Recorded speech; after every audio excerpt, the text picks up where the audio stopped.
अरे मेरे देश के भविष्य के सितारों, आज हम उतरेंगे पॉलिटिक्स के अखाड़े में। आज की कहानी है सत्ता के लिए संघर्ष, दोस्ती, दुश्मनी और साम्राज्यवाद की। समझ लो, ये प्राचीन भारत का गेम ऑफ थ्रोन्स या बिग बॉस का पहला सीजन था। तो कुर्सी की पेटी बांध लो, क्योंकि हम देखने जा रहे हैं महाजनपदों का उदय। तो दोस्तों, बुद्ध के जन्म से ठीक पहले 6ठी शताब्दी ईसा पूर्व में भारतवर्ष कोई एक देश नहीं, बल्कि 16 अलग अलग राज्यों में बटा हुआ था।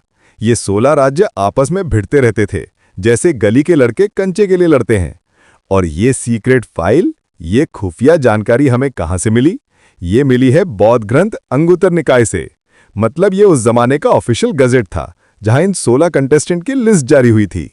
तो चलो, आज तुम्हें सैर कराता हूं उन 16 महाजनपदों की। सबसे पहले चलते हैं उस इलाके में जहां से हमेशा पॉलिटिक्स का तूफान उठता है, अपना बिहार और यूपी। मगध, ये वो शेर था जो आगे चल के पूरे जंगल पर राज करने वाला था। शुरुआत में इसकी राजधानी थी गिरिव्रज या राजगृह, पहाड़ों से घिरा किला ताकि कोई हमला न कर सके, और आज का अपना पटना गया वाला इलाका। अंग, ये था मगध का पड़ोसी, जिससे उसकी 36 का आंकड़ा था।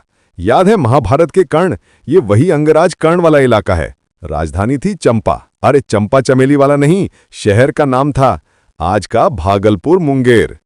वज्जी, ये थे उस जमाने के डेमोक्रेट। यहां किसी एक राजा का नहीं, बल्कि कई कुलों का मिलके शासन था। मतलब कोएलिशन गवर्नमेंट का आइडिया इन्होंने ही दिया था। राजधानी थी वैशाली, आज का मुजफ्फरपुर दरभंगा का एरिया। इनका स्वैग ही अलग था। काशी, अरे अपना बनारस, इसकी राजधानी वाराणसी। तब भी ये ज्ञान और संस्कृति का सेंटर था, और आज भी। खाई के पान बनारस वाला गाना यहीं से इंस्पायर्ड है। अब थोड़ा पश्चिम की ओर चलते हैं, अपने उत्तर प्रदेश के बाकी धाकड़ खिलाड़ियों से मिलते हैं। कोसल, ये थे प्रभु श्री राम की जन्मभूमि वाले। इनकी राजधानी थी श्रावस्ती, और इलाका था अपना फैजाबाद, गोंडा, बहराइच। मतलब इनका तो आशीर्वाद ही अलग लेवल का था। मल्ल, ये भी एक गणराज्य था, और इनका इलाका था देवरिया, बस्ती, गोरखपुर। इनकी राजधानी थी कुशावती। ये वही जगह है जहां महात्मा बुद्ध को महापरिनिर्वाण प्राप्त हुआ था। मतलब इन्होंने शो के फिनाले को होस्ट किया था। वत्स, ये थे गंगा किनारे वाले कूल ड्यूड। इनकी राजधानी थी कौशांबी, आज के प्रयागराज के पास। बड़े शांत और समृद्ध लोग थे। कुरु, अरे ये नाम तो सबने सुना होगा, हस्तिनापुर वाले। पांडव कौरव यहीं के तो थे।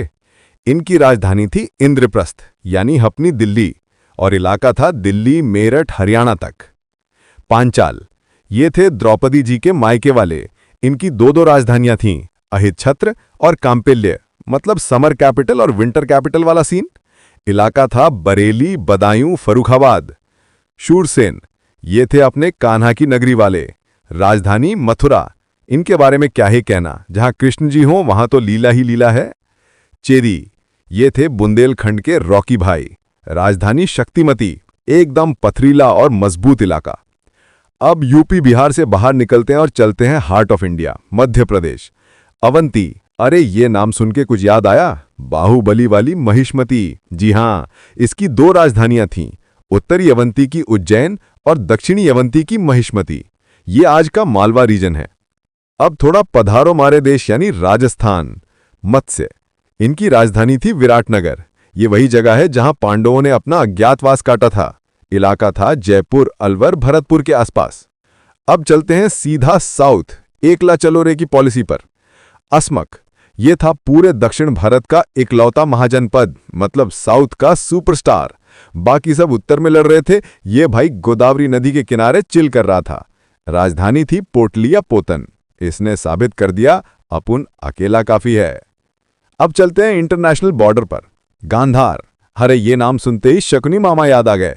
जी हां, ये उन्हीं का घर था।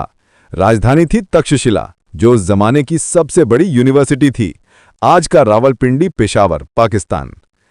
कंबोज, ये थे गांधार के पड़ोसी। इनकी राजधानी थी हटक, और ये अपने शानदार घोड़ों के लिए फेमस थे। मतलब उस जमाने की फेरारी और लैम्बोर्गिनी यहीं से इंपोर्ट होती थी। तो ये थे वो 16 महाजनपद, सब एक से बढ़कर एक। लेकिन इस गेम ऑफ थ्रोन्स में अंत में सिंहासन किसको मिला? मगध। धीरे धीरे मगध ने सबको हरा के एक विशाल साम्राज्य की नींव रखी, जिसकी कहानी हम अगली क्लास में पढ़ेंगे। तो मेरे चैंपियंस, देखा कितना ड्रामा, कितनी पॉलिटिक्स थी अपने इतिहास में। चलो अब क्लास खत्म करने से पहले मेरा एक मजेदार सवाल, देखता हूं किसका दिमाग सबसे तेज है।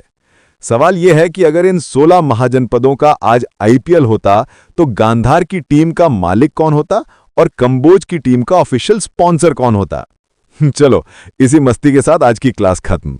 मिलते हैं अगली क्लास में एक नए टॉपिक के साथ। तब तक पढ़ते रहो, मुस्कुराते रहो। जय हिंद।